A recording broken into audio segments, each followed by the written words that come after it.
So I'm from Houston originally. My entire family lives here in Houston, Texas, and I've got my degree in culinary arts here locally in Houston, and I've traveled to China, Beijing, California, you know, hung out at Chez Panisse and French Laundry and all that. Worked for John George von Richten, who's a New York chef, and most of the reputable chefs here in Houston I've had the pleasure of working with as well. When it came to opening my own project, I wanted to come back home where plant my roots where my family was. The last thing on your worry list when you're opening a restaurant, aside from the city and the building and the permits, staffing, is the inventory. You've got to have inventory, and you know this all along. Sysco was there for me, my opening, more than anybody else, next to my family. And Arturo worked really, really hard to work with our oil and our fry oil, and we got rebates on that, and produce. Worked with the guys over at Sysco with produce, and even worked with Sysco in getting all local produce, because one thing that I do here also is all American. So anything that I've ever asked for over the years has been accommodated by Sysco. However, it wasn't always like that. It was, the first time I met Arturo was I went downstairs on my third day as executive chef at the Lancaster in downtown Houston, and I look where my coolers are, and there's this guy poking his head through, shuffling around my product, and I had no idea who he was. He pops his head out, and he's got this Sysco name on his shirt.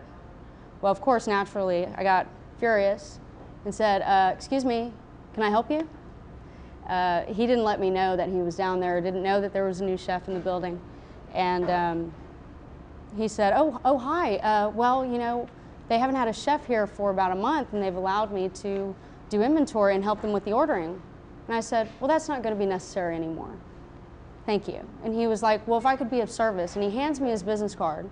And me working for inner city chefs and really, I guess, high profile chefs, we were always taught that Sysco is like the Walmarts of the world. And we weren't trained or taught to purchase from Sysco. So he handed me his card, and I literally tore it up in four, and I threw it in the air and said, you can get out, thanks. And I was a little abrupt. But again, he was digging. It's like, you can't dig through a woman's purse either. You wouldn't do that. So anyway, I didn't see him, and he was a little upset. He comes back a week later, and he taped his business card that I threw at him, and he gave it to me. And I just looked at him, and I was like, I like that. What do you want?